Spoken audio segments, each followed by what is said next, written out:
This is what defines the journey for most of the runners. It's the process you go through to accomplish, which at times, at some point you may have thought it's unimaginable. Yeah. As a part of the process for training the ultramarathon, you got to run, at times you have to clock in long runs of distance of 50, 65 kilometers. Yeah. How do you do it when most of us are working professionals? It means running all night in some hilly terrains of Lonavala or Satara. And that's where the community together, the essence of community comes so much alive. What was your process like? It's just about saying no to the non-essentials during your work routine. You're running a distance of 42 kilometers. Yeah. At 35th kilometer, invariably you will have thoughts of why the hell am I doing this? Yeah. And you cross the finishing line after 42.2 kilometers. You're telling yourself you could have done better. Once I did sub 4, can I get into 3:45?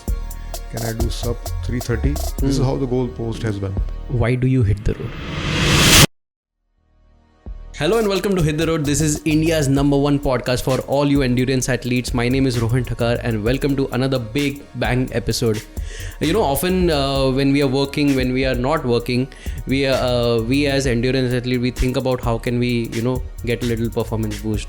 How can we have a balance in life, because after coming back, we are always exhausted. And when we wake up the next day, we think that should we go or should we not go? But I have with me someone very special, Chandramohan Mehra. He's leading one of the biggest companies in the country today as the CMO of Bajaj Allianz. And he is an avid runner, a multi-times marathon finisher, world majors finisher, very recently done Comrades as well. And he leads a very interesting life about which we are going to talk about in this episode. And Chandramohan, welcome to the show. It's so lovely to finally have you on the studio. Thanks for having me, Rohan. So we were talking about your lifestyle. It's something very interesting which we will of course delve into in the later parts of the episode. But after doing so many world majors and Comrades very recently, what has been your experience with running so far? I started running in mid-30s. Okay. It's not that I had zero sports credentials while I was in school or college. Yeah. And I always recall this incident. In my 8th standard, you have this sports day, and before the sports day, you have this selection. The sudden students are shortlisted for the final race day. Yeah.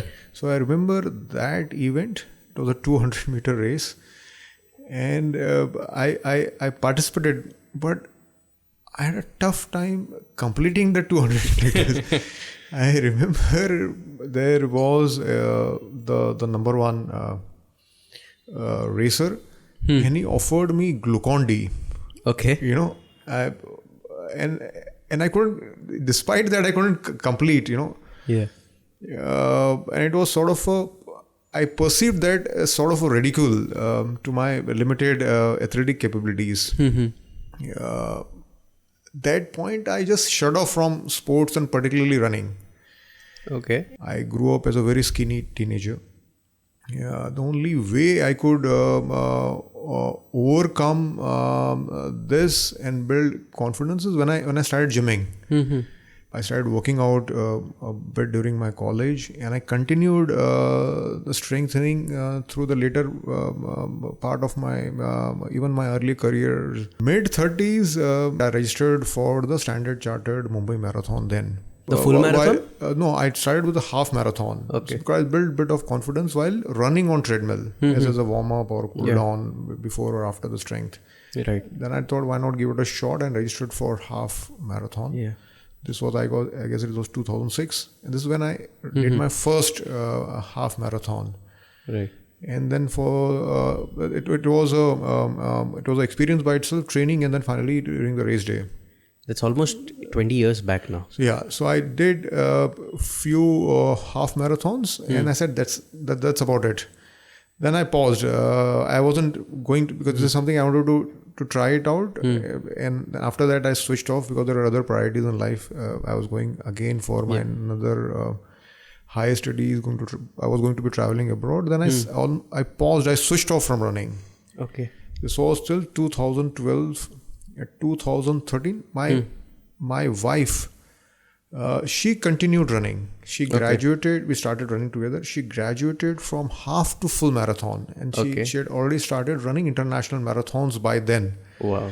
So come 2013, she registered herself for the New York Marathon, and she registered me. I said, I've not ran for the last 5 years. He said, no, we'll figure it out. Because the New York, and as fate would have it, yes, it was a lottery. I got through the New York registration. Yeah. How difficult is it to get through it?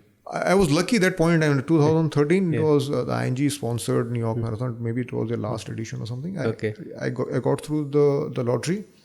She didn't get through. Eventually, she made it. Yes. But I got registered, and she was excited because I got through. Then she said, it's a great opportunity for us to go travel New York, vacation, and also run a marathon. So that incentive of running on the streets of New York, it got my training started. Right.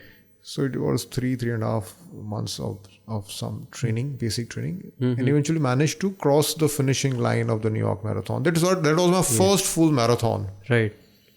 And after I crossed the finishing line, I said, maybe I can do better. So that's where my marathon journey really started. Do you recollect the timing that you might have finished with? Pathetic 4:44, 4 hours 44 minutes. I recall this very vividly. But at that time, I wasn't, the timing wasn't really on my mind. It was completion. So it started with New York Marathon. Then why not do it better? Then immediately New York Marathon happened something in November something. And I thought I could do better than this. Then 2.5 months down the line was the Mumbai Marathon. So I said, I'll go ahead with the full marathon this time. I did the full. I thought I could do better and I ended at 4:17 after 2.5 months. Then that bug sort of bit me. I said, maybe I can do a sub 4. Yeah. Then I kept on. I was at 8. So I was running 2 or 3 full marathon races every year. Some were international runs, some were domestic. And it led one to another. Then Berlin happened. Berlin was a sort of an inflection point. I broke into sub 4. Wow. First. Was it difficult to reach sub 4? I was just running, so I think it is just as basic as, you just be consistent with your workouts, with the runs. Like, was there a strategy, or it was just, doing regular runs throughout it was a structured program. It was a structured program, but the program was largely on building mileage. And that, I guess, it helped me. That sub 2 was as a result of a bit of consistency, bit of structured program, and sort of mileage. Yeah, that helped me get into the sub 4 in Berlin. From there, I said, why not do now better? Can I do sub 350? And then London happened, and then Chicago happened, so on and so forth. And in those span of 3 years, I finished the 5 out of 6 majors. Wow. And we were supposed to, me and my wife has been together in this journey. Yeah. So come 2020 March, we were supposed to fly down to Tokyo for the last major, for the 6th. Tokyo was going to be the last, and the pandemic broke. Right. So it took then 2.5, 3 years to finish Tokyo, and Tokyo resumed, the Tokyo Marathon resumed, which was last year. We managed to complete the world majors. Both of you together? Both of us together. Wow. And then, Comrades was always on the mind. And said, maybe this was the time to go ahead and do the Comrades. A lot of our listeners are coming from diverse backgrounds. They are runners, cyclists, swimmers. A lot of them are triathletes as well. But for those who don't have much idea about this side of the world, what exactly is a world major marathon? So World Major Marathons comprises 6 international CD runs. This includes Berlin, London, Tokyo, Chicago, Boston, New York. So these are six city marathons which drop the race participation more than anything between 40 and 50,000 runners. Okay. And you complete this 6 runs, and you have a 6-star medal, and it's sort of a sought after recognition by most of the recreational runners to go after the 6-star medal, and it's called World Majors Marathon. Wow. And it's within a span of 1 year? No, there is no time limit for that. What about Comrades? This was your first year at Comrades. First year at Comrades, absolutely. How's the vibe? How was the experience of running a Comrades marathon? Interesting. Everybody who's done few full marathons should seriously give it a thought for several reasons. It's said that it's a life-changing experience. I don't know about that, but it's the process you go through to accomplish, which at times, at some point, you may have thought it's unimaginable. Yeah. It's a community, it's completely a community experience. Any marathon is a community experience, but this is a different tribe altogether. How is it? And it means as a part of the process for training the ultramarathon, you got to run, at times you have to clock in long runs of distance of 50, 65 kilometers. Yeah. How do you do it when most of us are working professionals? It means running all night in some hilly terrains of Lonavala or Satara. And that's where the community together, the essence of community comes so much alive. So it's more the process, I would say. And of course the actual race experience. What was your process like? My process, some of the things fell into place. I had done Tokyo at a good timing, and from there it sort of started building the base. So last March was Tokyo. Then I did Valencia last December. So there was not a full marathon. Then immediately after that, I did the New Delhi marathon end of February. And then I started accumulating mileage. So from Jan to May, I had done almost 1,500 kilometers of mileage. 1,100 is good enough. Yeah. But because of the races, etc., it built. So the base had got built. And of course, there were some downs. So I for example, I tried to run the Satara Khas ultramarathon, the 65, quite a challenging terrain, because I was so far in my training process, I was doing only flat, and Satara is where I got really challenged. The reality really hit me, because Satara terrain is a simulation of what you're going to face in the Comrades. I did not finish. This was April. I did not finish. So I gave up after 34, and that really hit me. It created sort of a self-doubt. Am I really built for ultra? Then I got the trick.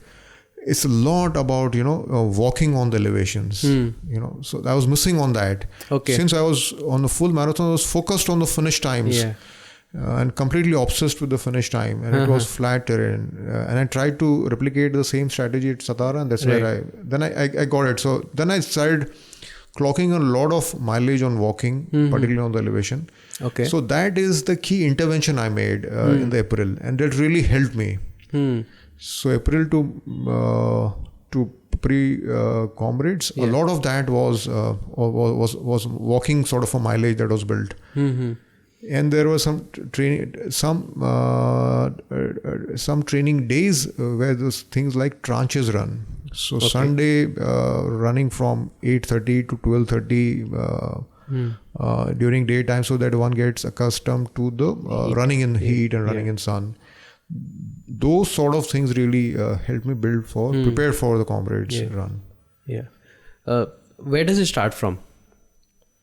So it alternates every year between uphill and downhill. So the last year it was uphill with elevation of 1700 meters. It starts from Durban to St. Petersburg. Okay.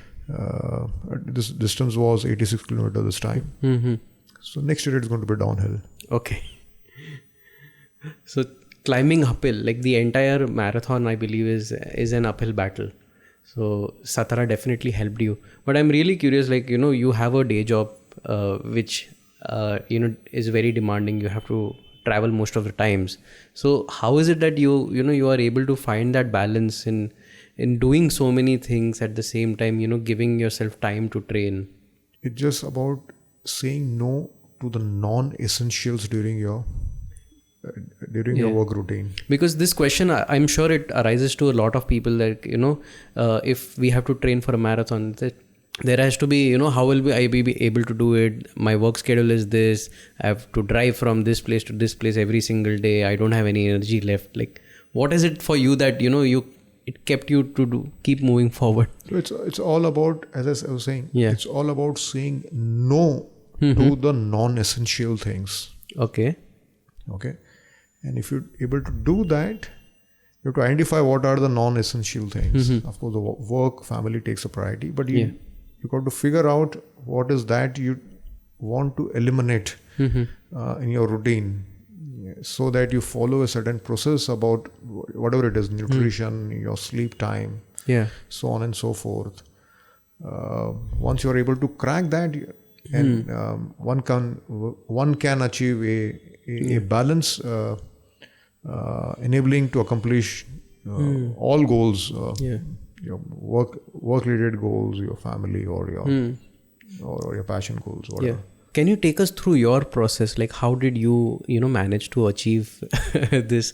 Because like half marathon manageable, you give out a couple of maybe 5 to 7 hours in a week, and you are able to do this. But for something like Comrades, it's much more demanding. So what was your, how did you balance it out? See, it wasn't really a significant shift from what I was already doing for my preps for my full marathons. So that routine was anyways had sort of was a part of your life. Ingrained for years. Yes. Because I've been now running the full marathon races with a certain goal of finish time for the last several years, including that in pandemic. Yeah.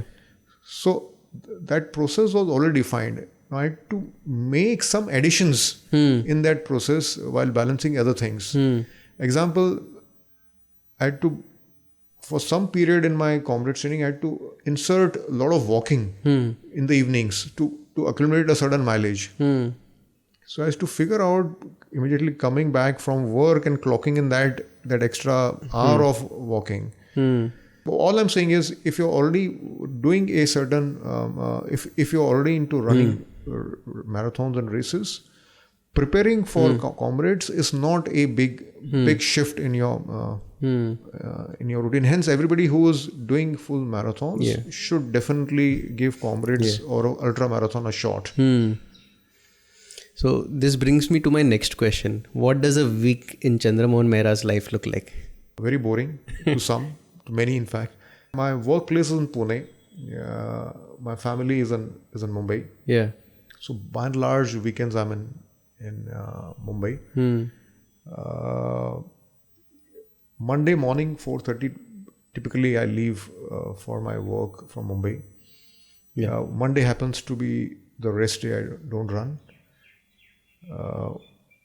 But regardless of days, I crash by 9:30 max. 9:30, 10 is the outer limit. I sleep by 9:30, 10. Yeah. But before I go to bed, I ensure that my training bag is packed. What it means is the pre-workout, post-workout nutrition, so on and so forth. My running shoes, running gear, etc. is all in place. So I do that. I've been doing that religiously, and then morning, invariably 4:30, I wake up. Then it follows by the pre-workout nutrition, and I do a lot of foam rolling and stretching before I step out. Okay, that's every single day. Every single day. Okay. And typically I drive down to my place where I start the run from. I drive 10 to 15 minutes, and that's where the music is my real solid pre-workout nutrition for me. And then with bit of dynamic stretches, etc., and whatever is the workout I finish. Typically I finish by 7:15. Then with a bit of post-workout nutrition, I head back home, breakfast. On my way to work, I definitely stop by for coffee. I'm office by, let's say, 9:30. Typically it starts. And then typically the day ends at roughly around 7:30 or so. I drive back home, and I've got solid 2 hours window to catch up on everything, including screen time, chatting with family, whatever I have to do, bit of again some sort of stretch, and then I crash. Come what may by 9:30. This is how it's very boring. Where are the social calls? So the way it works is then I look forward to weekend coming to Mumbai, which is where my family and my running friends are. So your social activities involve or revolve around running itself? Running, totally. So largely the Sunday morning long runs are followed by breakfast with the friends. So that's the big socializing window one has. So largely this is how it the week unfolds. Your job involves a lot of travel as well. So how is it that you are able to be able to train at the same time attend to the work demands as well? So a bit of adjustments, and if I know I'm going to be traveling, then I accordingly change my training schedule for the week, and I'm not hung so much on I had to do all the tick marks or whatever is prescribed in the training regime. Work definitely takes precedence, right? So if I have to skip, I don't dwell much into it. If it's not possible, it's not possible. Otherwise, I try and I'm always reconfiguring my training plans. If I were travel tomorrow, and if I was having a tempo run, I see that I finish it a day before, or I reconfigure that I come back and do it the next day. Interesting. You earlier told that your wife also runs.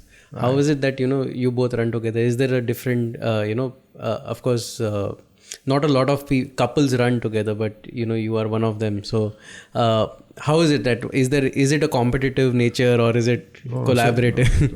You can't compete in a long distance running. Everybody is running their own race. True. With their own goals. I don't run with her because my training is somewhere else. It's somewhere else. We both have a different styles of training. I like to run solo. She is far more social than I am. She likes people around. It's very different. But we exchange almost every day. How's the workout been? Almost all the races we signed together. Wow. She was nursing an injury, hence she couldn't run the Comrades. So maybe we don't train together. The goals or the race, we run same races. Which brings me to something that I've been keen to ask you. Like you have been running for the last 18 years, or more than that now, rather. How has your goalpost shifted from each year, like what was your mindset at that time when you began versus what is it now? I wouldn't say mine is any unusual journey in terms of setting the goal post. See, every runner goes through this mindset. You're running a distance of 42 kilometers. Yeah.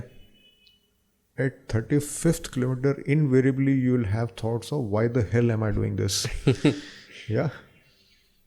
And you cross the finishing line after 42.2 kilometers.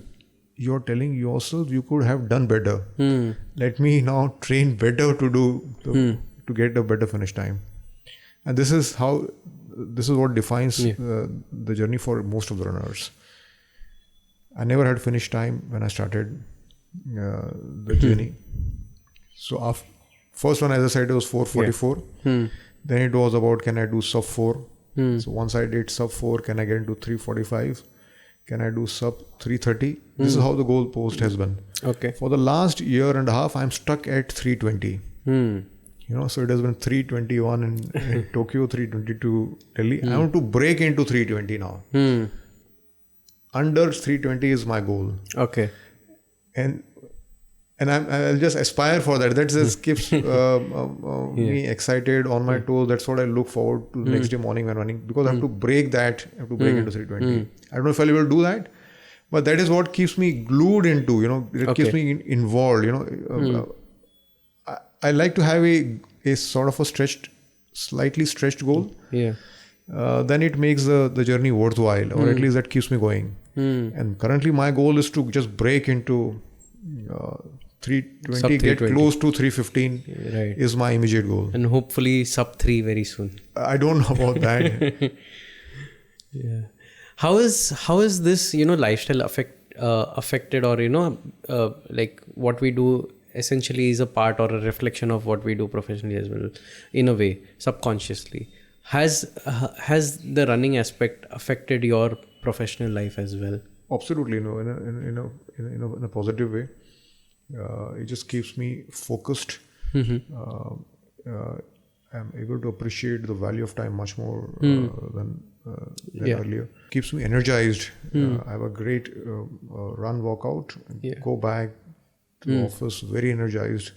I find myself ideating, collaborating far more powerfully. It feeds into my professional life. That is priority. So in a way, I'm doing to be better at work. This helps me be a far more better energized professional. So to my mind, both feed into each other. You have a great work day. It feeds into your next day workout. You feel good about it. You're doing your drills and your training far more intense and better. Your great workout, it feeds back to your work. Yes. And I'm fortunate to have discovered this passion, which allows me to do my work in a better way. Ever felt like taking a break for some time? No, I may reduce the intensity, but I can't imagine myself going for weeks without running. And particularly, I realized that even after Comrades, while I was completely fatigued for the next 2-3 weeks, since it's advisable not to run, I felt that. I can't imagine myself just going to completely zero or breaking. So as long as I'm enjoying, for me to be able to enjoy for a prolonged period, it's important that I reduce the intensity levels and mix it with something else. For example, now I've started focusing on strength, and bit of mobility has far more increased than it was when I was completely in the race mode.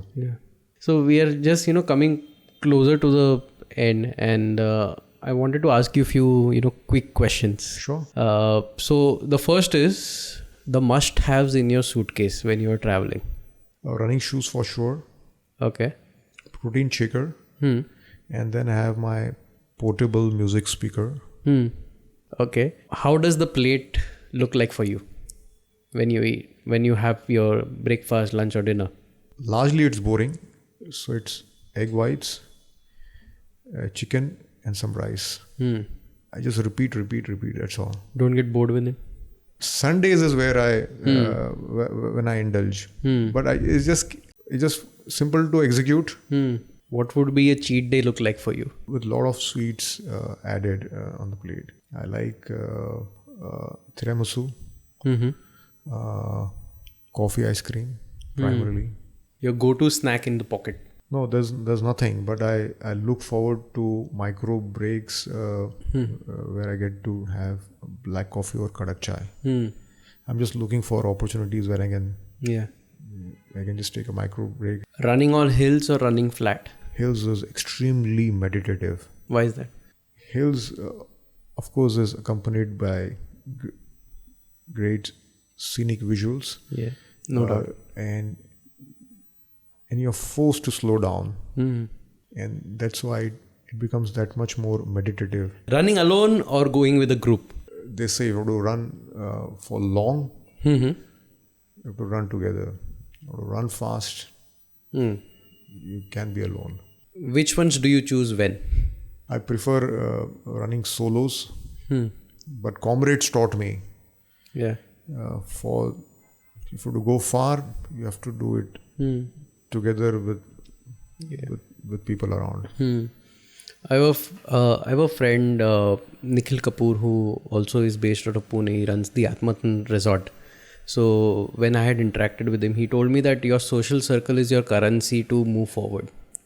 Completely. And they are the ones who, in subconsciously will, tell what your life choices or your, effect on life would be. Totally, Rohan. You are an average of the 3 people that you most hang out with. So choose who you want to hang out with. Simple. My last question is, why do you hit the road? Because jungle beautiful hai. Awesome. And what's next now? What's next in the plan?